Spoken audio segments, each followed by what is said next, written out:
afternoon, family. Good afternoon, my friends all over the world. Welcome back to WPTP 100.1 FM radio, where I am Dr. Elenora Woods, your talk show host. I am excited to be back today, especially following the Black History Month and everything that we've done all over this country. We are super excited. The National Action Network is in full gear all around the country. We have a lot to talk about today. We have a lot to talk about today. And as an African American woman, I can tell you I am personally attached to everything that's going on around this country and around the world as it relates to people of color and our country leadership.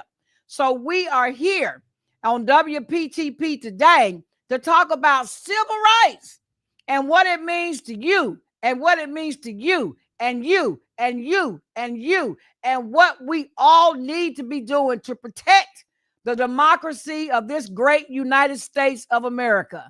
I am proud to be an American. I am proud of the accomplishments that we made. I am proud of where we are today and how much opportunity we have to strive and all be great people under what we call the American dream. So we have to protect that at all costs, and we are doing that.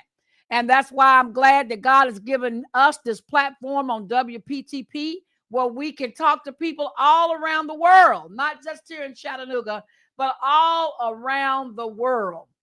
Which brings me to something very exciting today. I have a guest for you guys coming all the way from San Diego, California.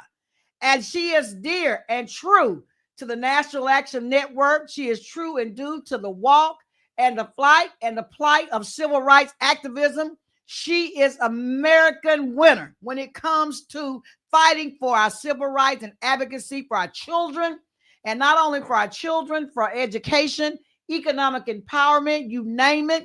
Her name is Christina Laster. Welcome, Miss Christina Laster. Let me tell you guys a little bit about Miss Laster, and then I'm going to turn it over to her because she got a story to tell. And I'm telling you, I went to bed last night so excited I couldn't hardly sleep because I was excited about today's show because I knew she was going to bring it. Christina Laster is a trailblazing advocate and pioneer dedicated to driving change through codified processes. And as a leader in the civil rights movement, Laster has amassed extensive expertise in K through 12 education policy and legislation, earning both a bachelor's degree in political science from the University of San Diego John B. Kroc Institute of Peace and Justice and a master's degree in business administration. From California, Laster has established a nationally recognized name for herself as a knowledgeable and experienced policy and legislation strategist. With precision and boldness, she advocates for Black children and families, challenging unjust conditions that hinder their progress. Her relentless commitment to champion causes that disrupt and dismantle systemic oppression earned her the nickname, quote unquote, Queen of Codification, and is reflected in her promotion of an unaccessible Black agenda.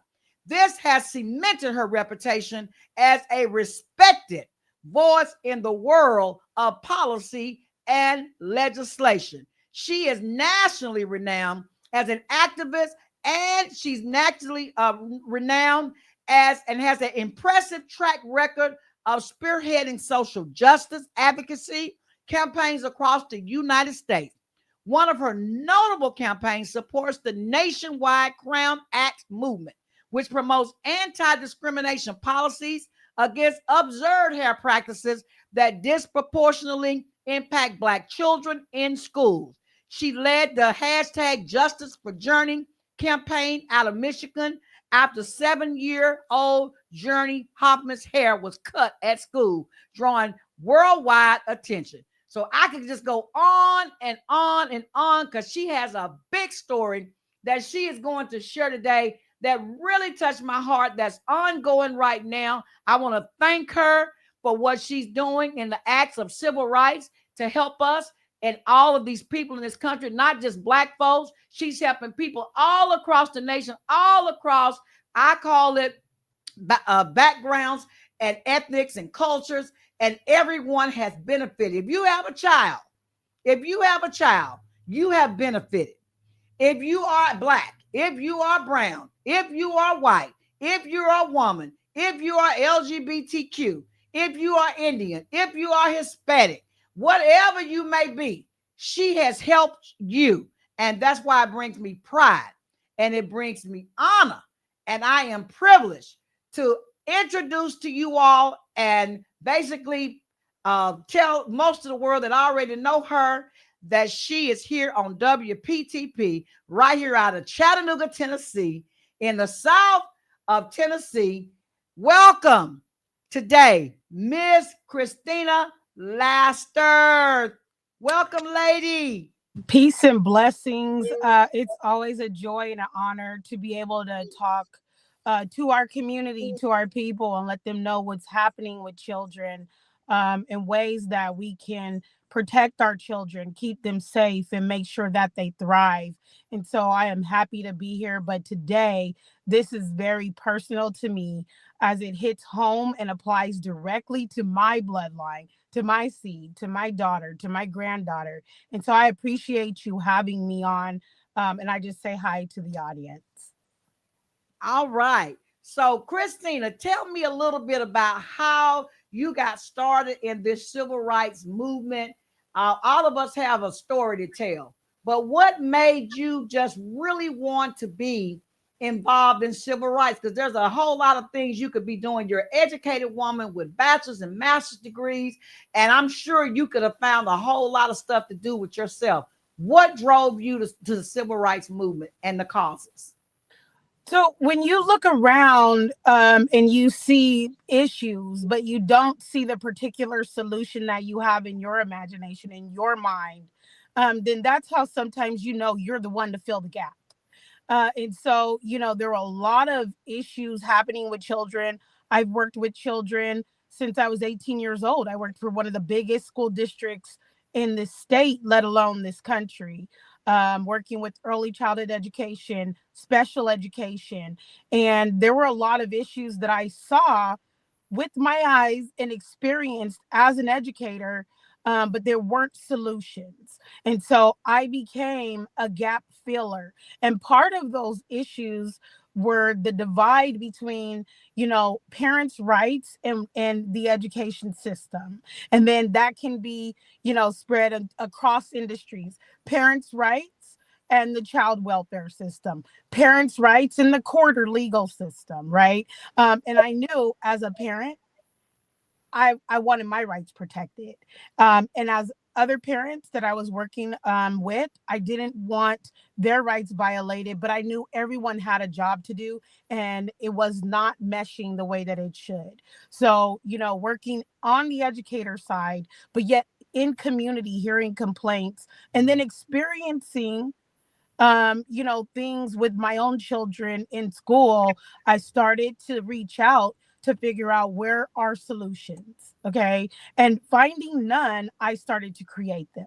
And so, I fought that fight with my educational background, political science. I knew the code. It's like when you look at these law and order shows, right? And you see on NCIS or whatever, they have a peg board where the FBI is trying to solve a crime. And you see different pins and different pictures and happenings and timelines. And all of those things are weaved together with a piece of yarn. That's the codified web, the way that I imagine it, right?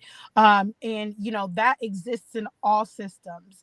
And so I was speaking a language that a lot of people didn't speak because I understood the code. I Absolutely. understood law. I understood how to apply it. I understood the spirit and intent of laws, right? And the failure to implement certain things and why there was a discrepancy in what the parents' experiences was. I liken it to, if our experience with justice isn't matching what is being said about justice, then we need to figure out where the problem is, right?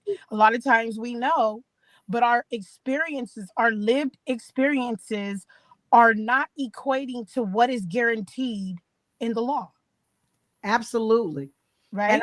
I can tell you, being the former president of the NAACP for 6 years and now the president of the National Action Network here in Chattanooga, one of the, in my experience, one of the disconnects is people knowing their rights, people not knowing the law, not knowing what their rights are for their children and their rights are as a parent.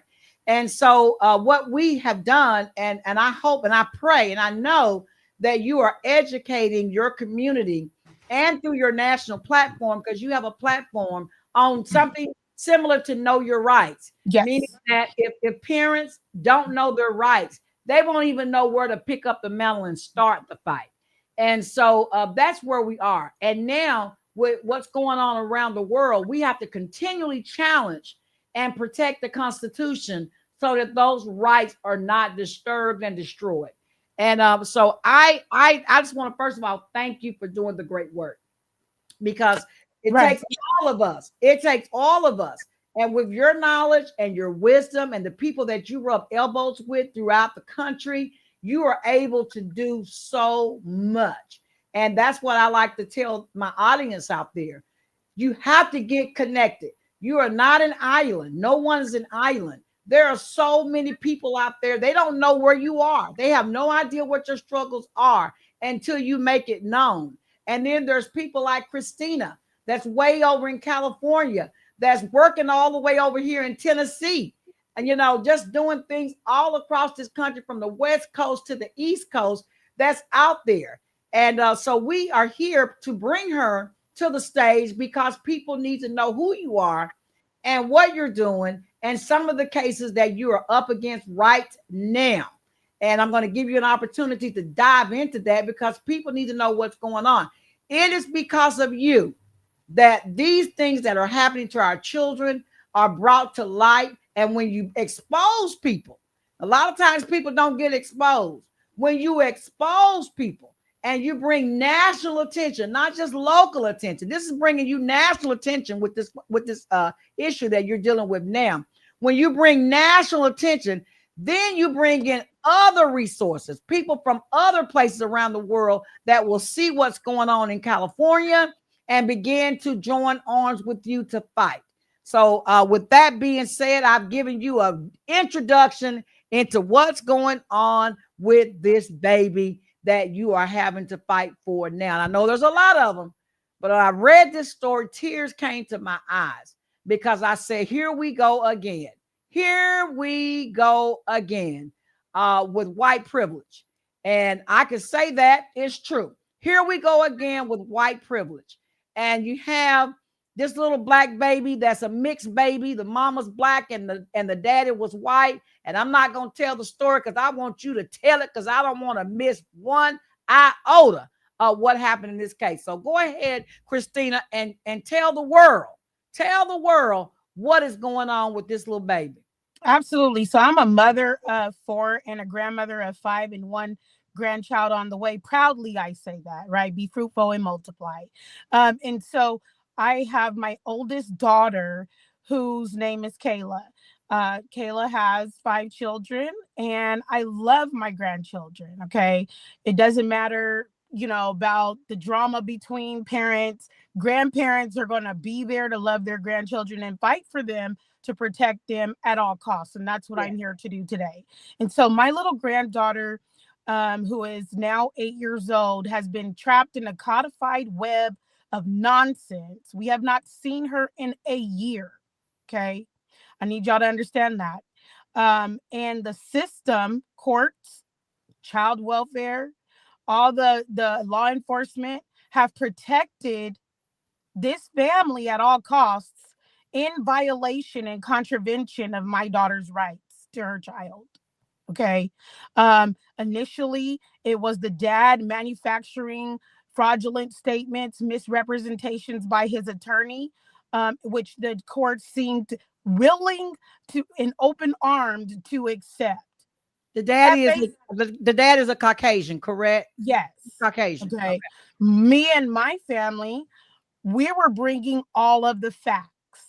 all of the facts. You cannot manufacture documents here and don't think we're going to respond with the facts. However, the system, in true and proper fashion, because we know it's designed to believe white skinned people and not us, took them at their word and refused to look at the evidence of abuse that my granddaughter had endured. She was burned by her dad with cigarettes. Okay. That's torturous abuse.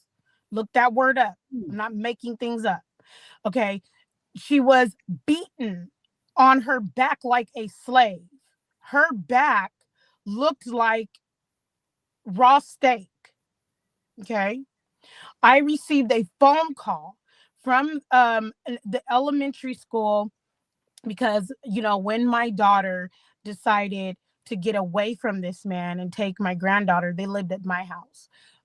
She was the victim of violence along with my granddaughter. He was more than an alcoholic. He was abusive. I had to kick him away from my house because of his persistent abuse. And when you call law enforcement and say, hey, someone's brandishing a knife at me and they're drunk and they're in front of my house, they're gonna tiptoe around the tulips to get there when it's a black woman calling for a white man. So I need y'all to understand that. Don't wait till it happened to you. Be prepared to protect yourself. Okay. Now, when I called them, we got little to no response. He ends up taking in 2020 my granddaughter, taking her even though my daughter had a custodial order. My daughter goes and tries to get law enforcement to get the child back in 2020. Their hands are You tied. kidnapped her. Yes. Are they are they married or are they just dating? They were just in a relationship. Okay, in a relationship, a situationship. She decided, yeah, you know, she decided. Now, mind you, I want to be clear about this. She was 19. He's 18 and 19 dating him. He's 11 years older than her. Wow. Okay. So I want you to think about that. Okay. Now, he was able to manipulate her until I got involved and saw what it was and told him he can't do that around my house. Now, when she had custody and she had rights, he took her. She tried to go and get the police to get involved. They didn't get involved. Their hands are tied. That's a statement that they like to throw out there. Our hands are tied. Fast forward 3 years. He was Three on you. able, 3 years. He was able to abscond, which that's what they call it, keep the child with him, moving from state to state. How do we know he moved from state to state? Because he left a criminal record of DUIs in every state that he went to, from Illinois to Nevada to Arizona to New Mexico to California. Okay. So when someone leaves a criminal trail of evidence of tickets and DUIs and burglaries, okay, you know that that's where they were and that's where they had been going back and forth to. Now, fast forward to 2023. I received a phone call from the elementary school where my granddaughter was attending here in California. I didn't know, all the facts, but the principal and the nurse's office and counselors started communicating with me saying that she was abandoned at school by him and his family. They had tried to contact the family several times. And I said, don't make another phone call.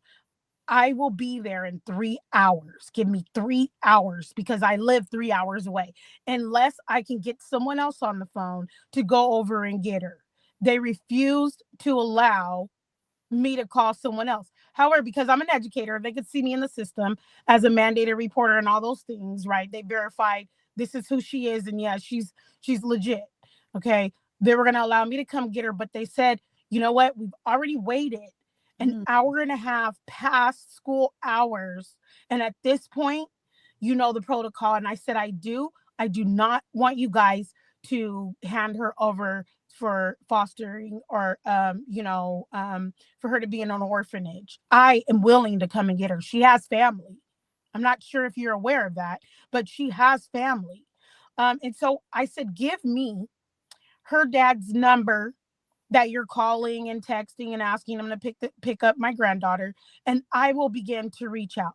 So I started making phone calls, text messages. Hey, if you don't go and get Iris, my granddaughter, they're going to call law enforcement and she's going to be in foster care under the care of CPS, Child Protective Services. And so he didn't call me back or text me back that day. And I was nervous because I'm calling the school and nobody's answering the phone. You get the school answering machine. I'm emailing the principal, the counselors, and mind you, I have all of this documented. And I'm like, did Iris get picked up? Okay. Did she get picked up? I didn't get a message or a return call until the next morning. So you can imagine what that night was like for me. Wow. All right. And in the next morning, I found out that because he's the one that called me, was homeless on falling on tough Wow. times, didn't have, the necessary resources to care for her. Okay. I didn't ask any questions, and without hesitation, I said, I will come and get her, bring her to me.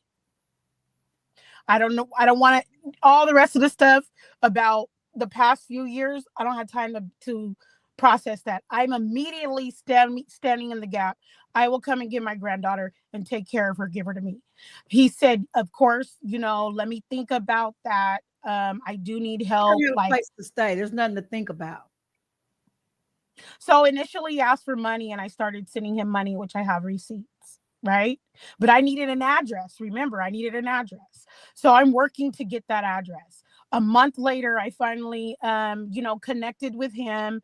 He decided to agree to meet me midway in a county that it was an hour and a half for him and an hour and a half for me. And mind you, asking me to give him gas money to make it there. Okay.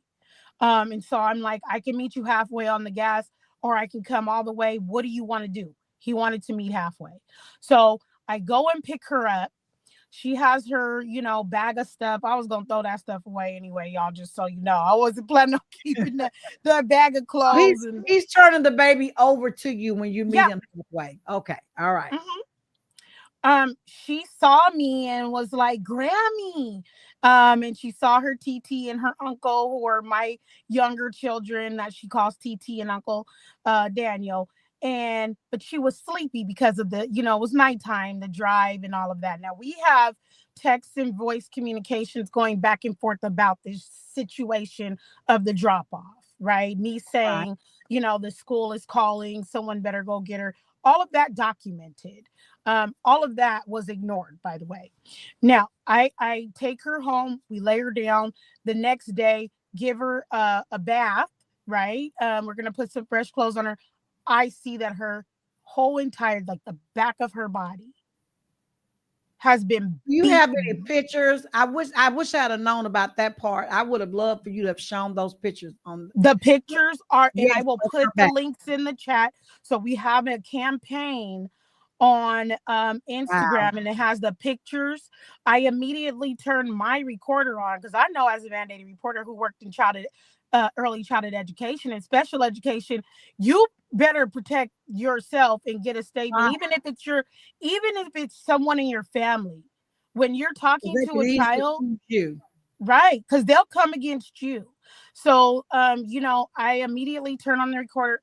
What happened to your back? That recording is also online, and I'll put the links in the chat. And so we have pictures, we have recordings. I went and got a neighbor who is also an educator, and I said, we got to mandate report this. This is my granddaughter, but we got to mandate report this because look at this. This is horrible. Her skin was broken in a V shape that went from one side of her body to the other side of her body. Okay. Burns all throughout, on the back of her arm, on the bottom of her back. Some of them looked older, like older cigarette burns. Some of them looked, newer, like Mm, you fresher. were just being abused. I could tell. Yeah. And I asked her what happened, and immediately she just looked at me like, I'm going to be in trouble. And I said, Iris, you're with Grammy now. You could tell me, what happened to you. I'm going to protect you. Because I always taught y'all, if something happens to you, to tell someone. And I Yes. promise you, I will fight all the hell off of your back. And Right. that's what I'm here to do. Right. Yeah, let me break in. Let me ask you, did you ever take her to the hospital or to see a pediatrician so that you could document these bruises medically? Because sometimes the medical records that's been documented will help you in your case. I don't know if you did or not. I'm just asking the Not question. only did she see Take a her. doctor, she saw a therapist. The bruises and her statement about the bruises, how she got them, was documented in a child welfare services report. Wow. The child welfare services report reads that Iris notified child welfare workers that her dad gave her the owies and he burned her with a cigarette. And then when they asked her, how does he punish you? She said, he burns me and gives me owies, pours hot sauce in my mouth. Mm, Okay. This is documented in the courts. yeah. Okay. Okay.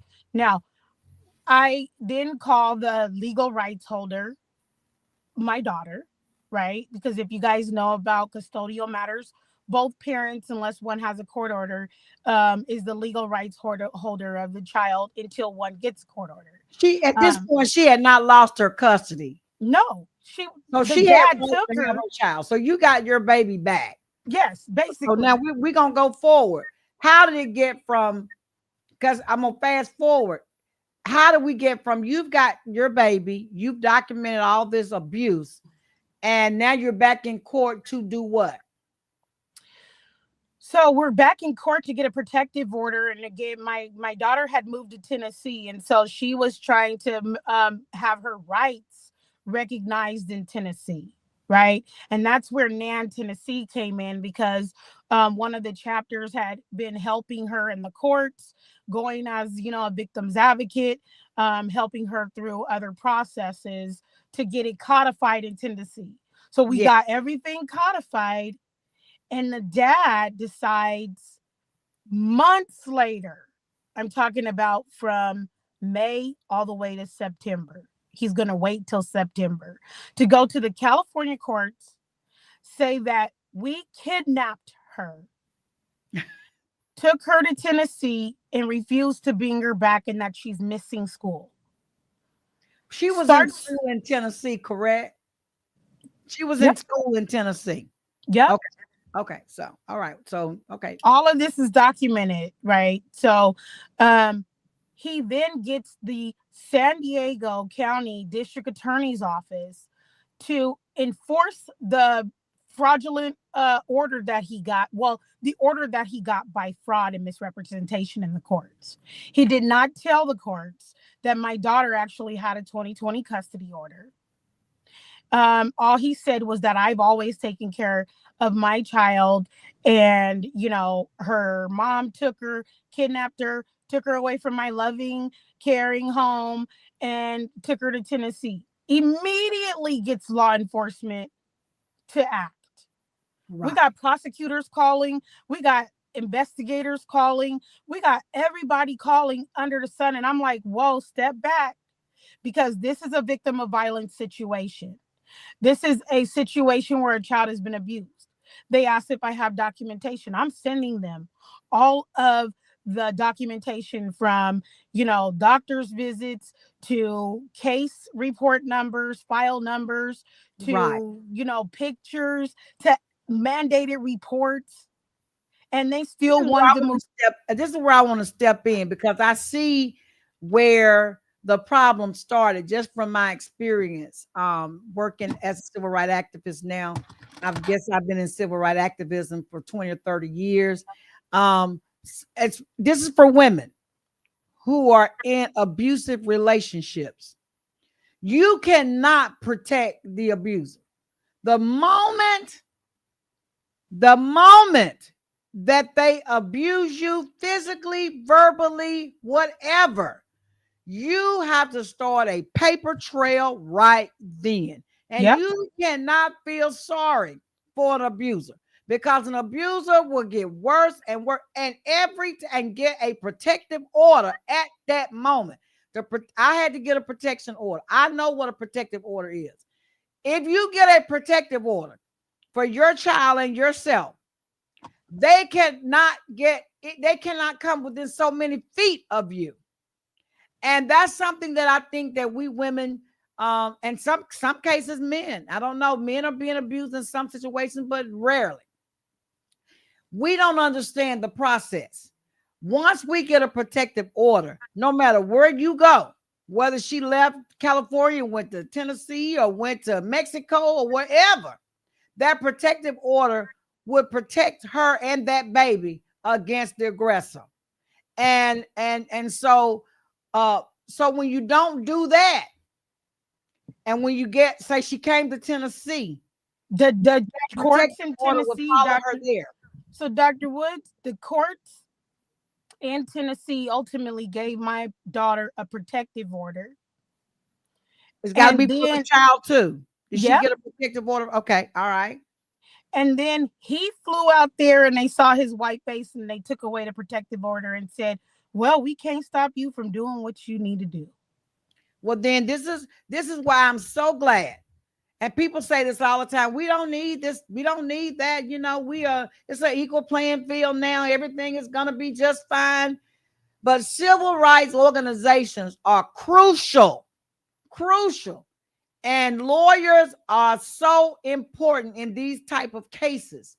You know, these cases is I don't know the exact term, but whenever the law is not being followed according to the way it's supposed to be allowed, appeals need to be thrown immediately to block them from moving in and doing what they're doing until you can get in the court system. She need to file a case against him.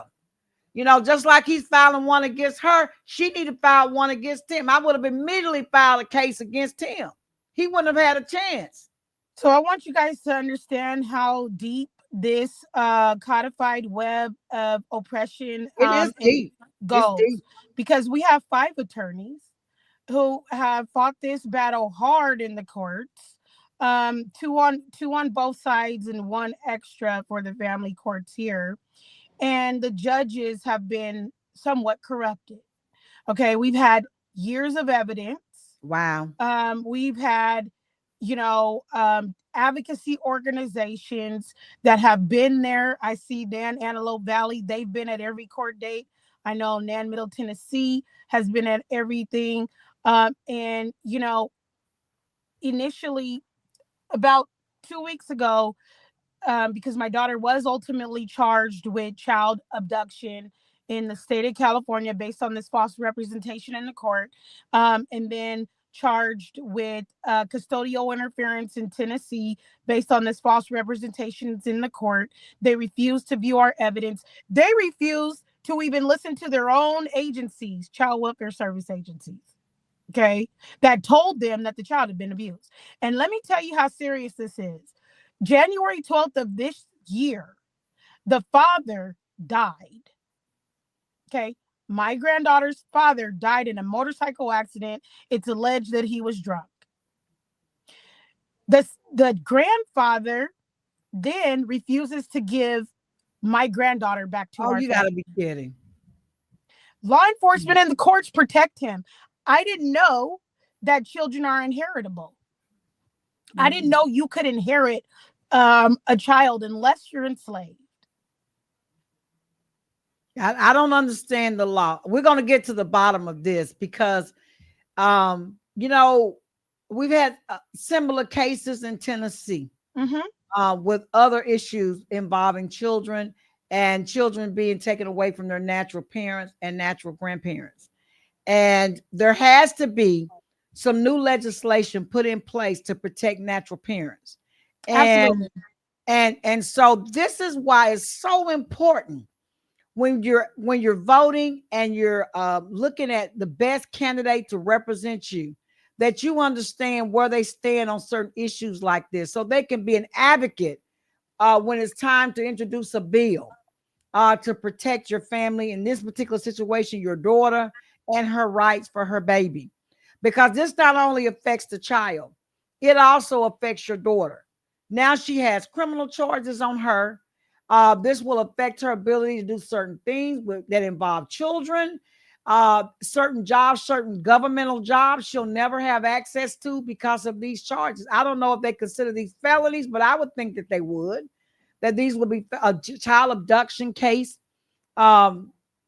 Seems to me that that would be some form of felony charge. I don't know what the grade of charge is, but we have got to, when we get off the air today, we have got to put a plan in motion and get some powerful breakers involved with this, because this is one of those, and you can't now with what's going on in the world around the country, with these judges being appointed, that have, I don't know, I was praying about this last night and all last week at church and the week before. What do we do when the morality and the morals of those who we put in place to protect the rights of other people have been degraded to the point to where they're no longer protecting the rights of people? What do we do? What do we do when some, you would say, let's take it to the Supreme Court, maybe we could have this overturned?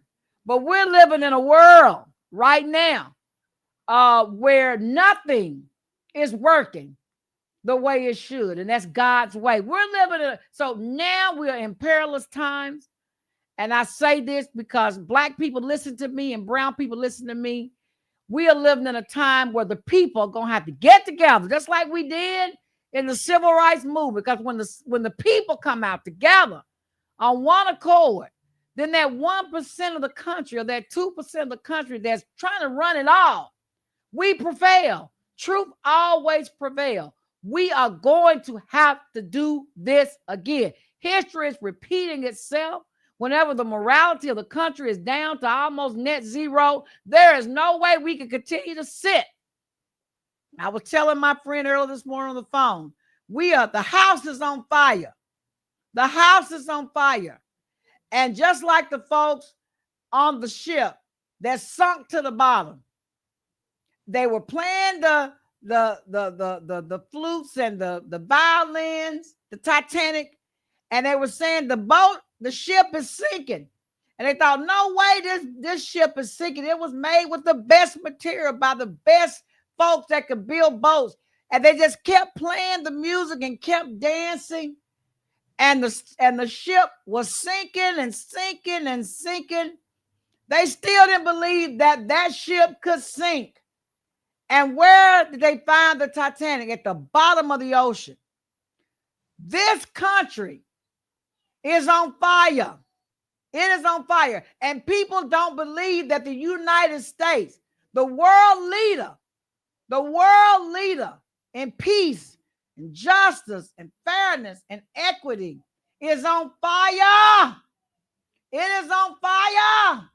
And we cannot pretend that it's not on fire and not begin to fight back with water. We have got to come out. People, if you're listening to this, and what I love about having WPTP and being able to speak truth to power, and they may pull the plug. That's okay. They may pull the plug. But I'm going to tell you what the Lord has sent me to tell you. First of all, we are God's people. This is God's world. This is his universe. And the God that we serve is a mighty God. And there's no mountain higher than that he can climb. There's no valley low that he can't get in. He created everyone. But America is on fire. And God is watching America. He's watching America. So don't think that God won't let America burn on down. Because he's sick and tired of the immorality that's going on in this country. You know, he wiped a whole nation of people out before. He's known for doing that. God is an awesome God. And when he gets sick and tired of getting sick and tired, he kill off everything. So I'm telling you all, The United States better get it together because God is in control of every single thing. And I'm not afraid because I'm a child of God. That baby, your grandbaby, wherever she is right now, God has got her. You got to believe that Uh, God is oh yeah. protecting her. Yep. Because God is she was protecting on her. Did he because not take her daddy out? yeah, Y'all, if yeah, Dr. Woods, she was on the motorcycle when he crashed. and she He did not died die. and she lived. She Now, did not die. God is using your baby. God is using your baby to expose the evilness that goes on with this white privilege in this particular case. There is no way that this baby should still be with that family. and why is my daughter in jail now? And her daughter is it. Did you all hear that? This is not equity. This is not justice. The morality and morale of our justice system and our court system is at an all-time low. And when the people get tired of getting sick and tired of getting sick and tired, then you'll turn on the TV and you'll see what we see every time you turn on the TV. The people have taken to the street. There is no way you can run this country with low morale, and the people are crying out from every corner. They are crying out, not just black folks. The last time I checked, I didn't see no black folks out there on the camera. I saw white folks. I saw Mexicans, Hispanic folks. I didn't see any crowds of black folks because we have fought the fight. We know what the fight is all about. We So know let what me so God let me say show everybody else so that you cannot do to one people without expecting it to come back like a boomerang to you. I love so you know what's really interesting is just like Pharaoh don't like to relent the people. We know what happens there, right? We're going to be liberated regardless, like you're saying. absolutely. So both states had originally sent dismissals of the claims or cases against her. She was free, fighting in the family courts to get my granddaughter back from the grandfather after the dad died. Just last week, she went to the family courts with her dismissal of the claims notices and gets arrested walking out of the family court. Apparently, Tennessee decided to go dismiss the public facing claim and go to the grand jury in some kind of loophole way to get her indicted without a defense. Okay. Now, wait a minute. Y'all initially said you were dismissing this case. We have it on paper. Then California dismissed their case for the interest of justice. She's going to the family courts following the proper procedures and protocols, but gets arrested coming out of family court. And I mean, this doesn't get more corrupt than what I'm telling you. I mean, maybe it does. Maybe you guys have more pieces of the puzzle. Maybe this happened to you. However, what I'm saying is to the people that it haven't happened to, don't wait until it happens to you to get active and involved, right? If they take one of our children, that is an act of violence against us as a community, as a family unit, as a tribe, whatever you want to call yourself. It's a problem So because what is she charged now? where are the children being taken to? Some of them can't be accounted for. Absolutely. My Absolutely. daughter is in jail awaiting Where they at? in San Diego County. They expedited her back to San Diego. So she's not in But Tennessee. now they about to Tennessee's claiming that they want to pick her up from San Diego. What is this? Trafficking? You can't keep on moving around a person and the child who are originally the victims who needed the protecting. Then the person that is allegedly the alleged victim dies, and now you want to still pursue. How is she supposed to face her accuser? This is a case of um, pure evil.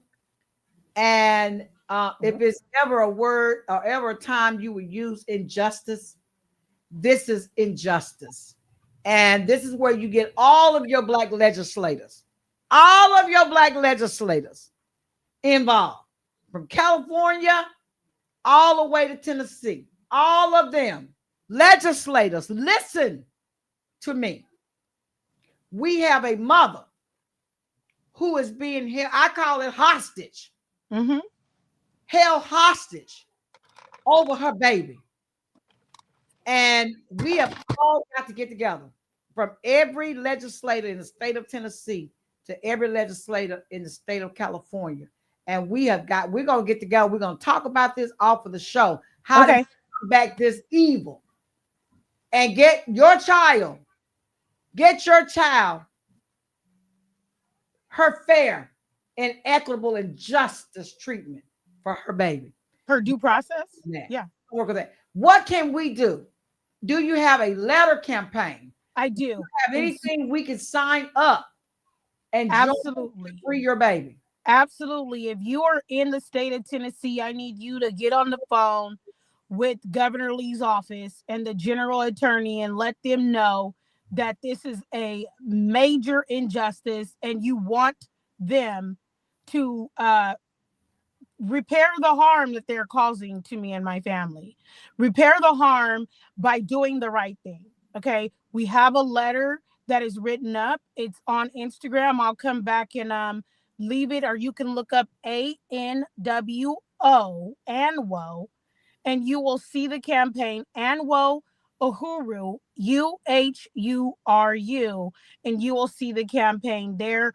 All the information is there. Or you could reach me at 365Wise on Instagram or TikTok. Okay, 365Wise. I need people in California to reach out to the general attorney's office and the governor's office and ask them to grant justice in this matter, because the state already has decided against pursuing criminal charges on my daughter in the interest of justice. So let her go and be free. Okay. She's not going to be a political prisoner here, being held for another state just because they want to make a political statement. We're not going to do that. And also to do the right thing and fully investigate the evidence, set my granddaughter free. I don't know. They claim that she's injured. We haven't been able to see the injuries. She's with a man, no woman, who's bathing her, who's getting her dressed, who's helping her go to the bathroom. Okay. Dale, she had a mother till they arrested her and locked her up last week. I'm her grandmother. I'm right here. My parents are also highly capable and alive, and we have been there the entire time saying, give us the child because she belongs with our family, not with a single white male. And how old is your grandbaby now? Did you say 8? She's 8 years old. 8 years old. And how old is the grandfather? He's like 60 something. Dear Lord, Lord have mercy. In the name of Jesus, this is one of those, situations where God is going, he's already intervened once. The devil came back in the form of the granddaddy. Mm-hmm. God is going to intervene again. And I believe with all of my heart and my soul that the God that we serve will see justice prevail. Absolutely. In the case of your baby. And you're going to get your baby back. You're going to get both of them back, your daughter and your granddaughter. And we are going to start writing. We're going to get this letter writing campaign, not just to the governor and the attorney general office, but to all of the legislators that serve, that have the capacity and the ability to make a change and look into this situation and free your daughter, number one, because she hasn't done anything. She hadn't abused her baby. She hadn't done anything. She was the victim. They were the victims. She was the victim and is the victim. So in the name of Jesus, right now, WPTP, I am declaring that God is going to loose your baby and your grandbaby and return them back home where they belong. And I believe that God will not fail us. He has not failed us yet. And he's brought us too far to leave us. So I believe with the power that we have, and I know that you are a praying grandmother and a praying mother for your babies and your grandbabies, that God hears your cry. And we're going to get everybody crying out to God. Everybody, all of God's children, to start crying. And God listens to his children. He listens to his Absolutely. children. On the day of rest, of my rest, I'm still here as a grandmother fighting 24/7 if I have to for the freedom of my daughter and my granddaughter. And I still have my other grandchildren. My grandson is 7 months old. He was born almost in jail until we fought to get her out. And he Wow. was born outside and they come rearrest her. So I have a 7-month old child to care for because her husband is in Tennessee. Okay. Now, I'm not complaining about that, but I want you guys to understand all of the dynamics that are Yes. created by the evil one to tear down families. And I know the Most High has already spoken a word, and it's going to be so, and liberation will come. And I'm going to continue to fight for families because I also have counted the cost. And if you're an advocate, count the cost, because this is what they are doing to our families to try to stop us in our advocacy roles from speaking up on other families too, and teaching people lessons by corrupt ways. They can't get us justly, so they have to go around and do things corruptly. So I need people to hear that, because me and other advocates have been experiencing a lot of attacks on our households and families. And if you stand up to speak up for what's right, true, just, and fair, know that you better count the cost. Okay? You better Absolutely. count the cost, because they will. But we know that we have the victory. I want people to be prepared and not wait to the last minute. Listen, I spent over $50,000 in this case. Okay? They will try to bankrupt you. Okay? I'm just letting you know. Count the cost. To me, I'm willing to do whatever, but I'm asking for community to step in. Do you have I'm a fund that you I have do. where people can give? Can you put that up? Did you send that information to us so that people can go to the site and donate for her legal expenses and help you there? Because this reminds me when our ancestors were taken from Africa and they ripped our families Mhm. apart. They sold our kids off, and they basically destroyed families and lives because you didn't know where your mama was.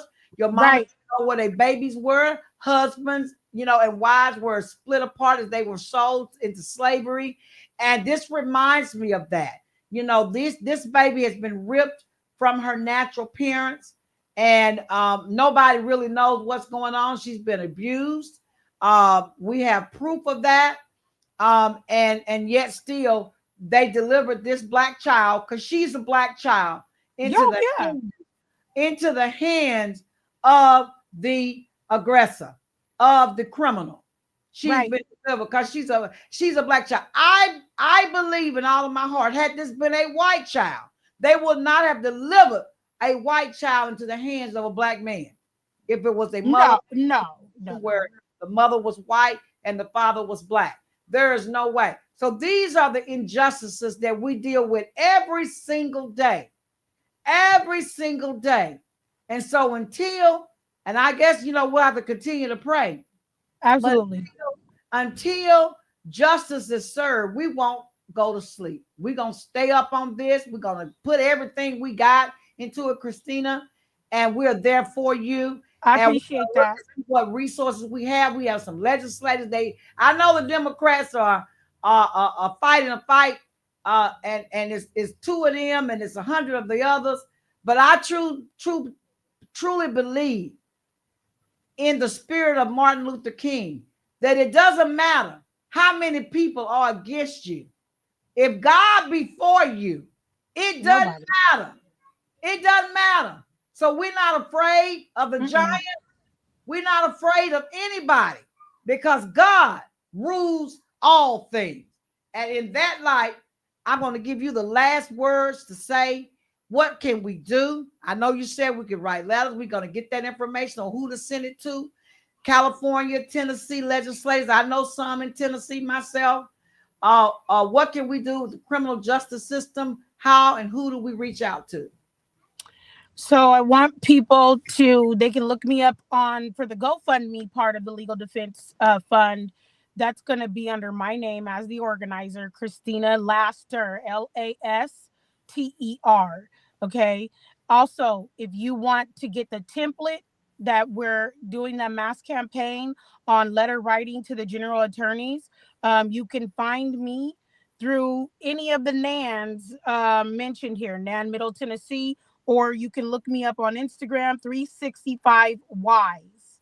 I know this is a lot, but this is the information that I need people to pay attention to. Yes, I need people praying, but faith without works is dead. That's right. Okay. So I Right. need you to pray and act.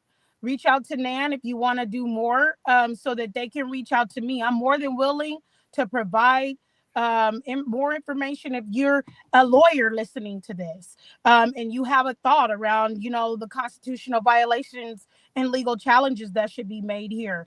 Definitely reach out to me.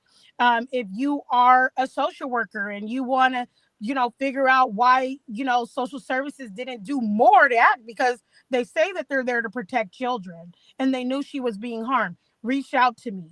If you're a veteran that has an idea, whoever you may be, and you want to help, faith without works is dead. Come forward and help. You can. I'm more than willing to accept it.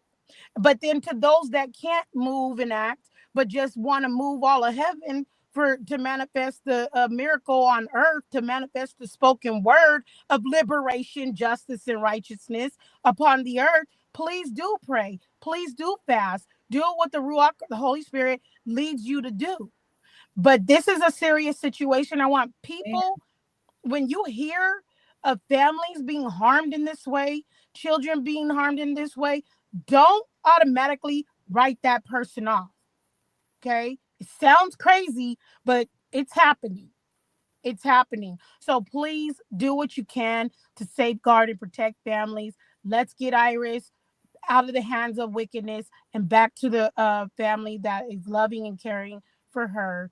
And if you want to help, I gave you information, and hopefully we can come back and talk about this in a victorious sense. Is there a phone number that they can reach you by? They want to call you directly. Do you have a phone number? Absolutely. They can reach me at 951 266 6911. Okay. 951-266-6911. Don't call me with no spam because you will catch some heat. Okay. Just letting you know. But if you're willing to help, call me at 951-266-6911. And I hope to talk to whoever wants to help soon. Absolutely. Well, you guys heard it. That was a whole story right there. Mm-hmm. And my heart goes out to you and your daughter. And also, Chattanooga has a National Action Network chapter here. You can go to chattanooganan.org and leave your information there. Email us through our website. That's Chattanooga, CHATTANOOGA, NAN.org, and drop us information. And we will get that information to Miss Laster. You have information on what she can do to get extra help. Mm-hmm. Y'all know today is Saturday. Y'all know today is Saturday and tomorrow is Sunday. And y'all know how I end my show. Um, go to a church tomorrow. You all, the Lord loves to hear us, and He loves for us to praise His holy name. Go find a church home and let the Lord know that you thank Him for all the blessings that He's bestowed upon you. And I know some people can't get out for whatever reason. Now you can watch television, you can get on the internet, and you can enjoy church right from your living room, from your bed. You don't have to get out. You can do it virtually. Almost all churches now do live stream for their church services. So go find a church that you can worship with tomorrow. And we should be praying every day of the week. God says pray at all times. Don't stop praying. And so I just want to challenge you all in the day and time to do that. And not only pray for yourself and thank the Lord for all the blessings that He's giving you, but now's the time as a country. We need to pray for one another. We need to pray for our country.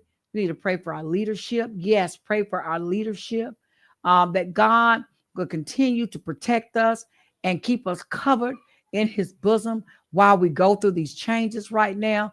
And we are not afraid. God's children are not afraid. We just want God to continue to protect us and give us guidance and give us the wisdom and the knowledge to know what to do, when to do, and how to do it, and who to do it to, and to open up doors of opportunity so we will be able to carry out his will, not our will. And he said that his word would not return void. So we know that this is God's work. Everything is God's work. Everything, the good and the bad, is all working for God. So we're just going to keep on keeping on and continue to ask God to cover us in his grace and his mercy. And y'all, I thank you all for continuing to bless Alton Park Development Corporation, our radio ministry that's live streaming all around the world, not just in the United States, but all around the world. We ask you to continue to pray for our radio ministry. We ask you to continue to pray for Alton Park Development Corporation. We have a lot of entities involved with our nonprofit. We have an African American museum. It is awesome. This past month, Black History Month, we had the Civil War exhibit on, and thanks to the Chickamauga battlefield for lending us or loaning us the exhibit where we showed a special tribute to the Black soldiers, the Confederate and the Union soldier. Yes, Black people fought in the Civil War, and all the artifacts that were used during the war during that time. We had it on exhibit for the entire month of February in tribute to Black History Month. And we will have another exhibit. We are moving exhibits in and out of our museum, but it is a magnificent museum. We have things that are here to stay. It doesn't move, but every month we have something new to put in the gallery section for you all to enjoy. So stay tuned for the next gallery. And I want to just send a special prayer out to the family who's having their repast today in our event hall. We do have an event hall that's going on right now to that family. We thank you for using Chattanooga Civic Center at Mountainside to host your event. We have all kinds of activities going on. Come out also to see For Colored Girls. They've been premiering their Broadway show for the past 2 Sundays. They have 4 Sundays. This Sunday is one. And also the final show for Colored Girls will be showing on next Sunday. So today or tomorrow, the 2nd of March, and then the 9th of March will be their finale. It is a magnificent Broadway production. I had a chance last Sunday to be a part of it and sit in the audience. It is fantastic. The food is great. They brunch first, and it's an amazing story that tells a story about women who've considered suicide. And it is a musical, very well choreographed Broadway production. And I thank Fallon Clark, who's a very talented Black young lady who is the producer and brainchild of this event. And it's Nuga Vision. If you all want to know how to get tickets, I know the first couple of shows are sold out. So I don't know where they stand right now, but you can go to nugavision.org and see if there are tickets available for this Sunday, tomorrow, and next Sunday. So I thank you guys for supporting us. I want to give a special tribute to our curator for the African American Museum, Mr. Johnny Holloway, who is a magnificent contributor. And I thank him for all that he has done and still doing. And yesterday was our very first class. We are teaching African history right here as a part of the African American Educational Heritage Museum. Mr. Harold Bryson is the educator, instructor, and I was blown away. If you want to learn African history, here is where you can get it. Right here at Chattanooga Civic Center at Mountainside under the auspices of the Alton Park Development Corporation. If you want to enroll, just go to apdc98.org and enroll online. I thank you guys. And until next Saturday, you guys be blessed.